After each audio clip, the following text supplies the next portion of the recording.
বিজ্ঞানী ডুবে রায়নারের নাম হয়তোবা তোমরা শুনছো। ডুবে রায়না, যে ডুবে রায়না,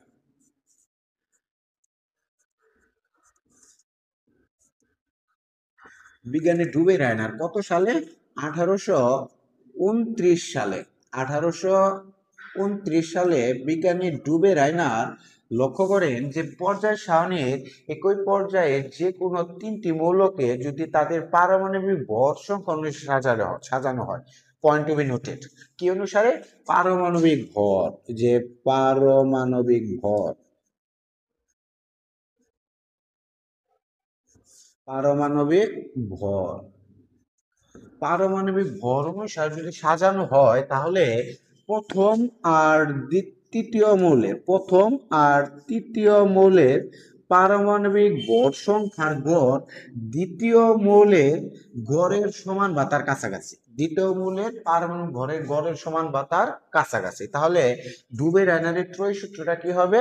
ত্রয়ী বলতে তিনকে বোঝাচ্ছে, ত্রয়ী বলতে কি বোঝাচ্ছে? তিনকে বোঝাচ্ছে। অর্থাৎ তিনটি করে মৌলকে যদি তাদের পারমাণবিক ভর অনুসারে সাজানো হয় তাহলে প্রথম আর তৃতীয় মৌলের পারমাণবিক ভর সংখ্যার গড় দ্বিতীয় মৌলের পারমাণবিক ভর সংখ্যার গড়ের সমান বা তার কাছাকাছি, গড় মানে এভারেজ, এভারেজ মানে সমান বা তার কাছাকাছি, একে ডুবে রায়নারের ত্রয়ী সূত্র বলা হয়ে থাকে।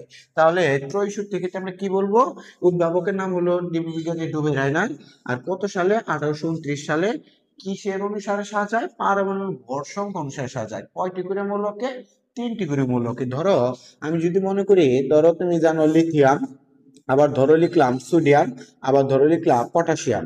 তুমি জানো যে লিথিয়ামের পারমাণবিক ভর মানে অ্যাটমিক ম্যাস ইউনিট, এটা হলো 7। অ্যাটমিক ম্যাস ইউনিট কত? 7। পটাশিয়ামের পারমাণবিক ভর হলো, আমাদের জানি অ্যাটমিক ম্যাস ইউনিট 39।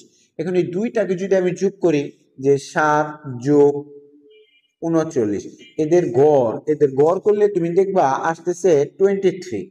দেখবা সোডিয়ামের পারমাণবিক ভর সংখ্যা হলো 23। বিজ্ঞানী ডুবে রায়নার এই কথাটি বলছে।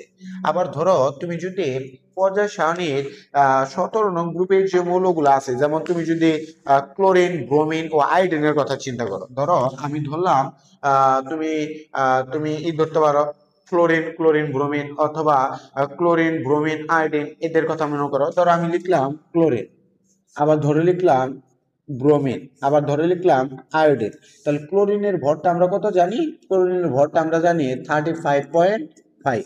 আর আয়োডিনের ভরটা আমরা জানি কি 127। এখন এই দুইটা যদি আমি যোগ করি দেখা যায় 35.5 প্লাস 127 যোগ করে যদি গড়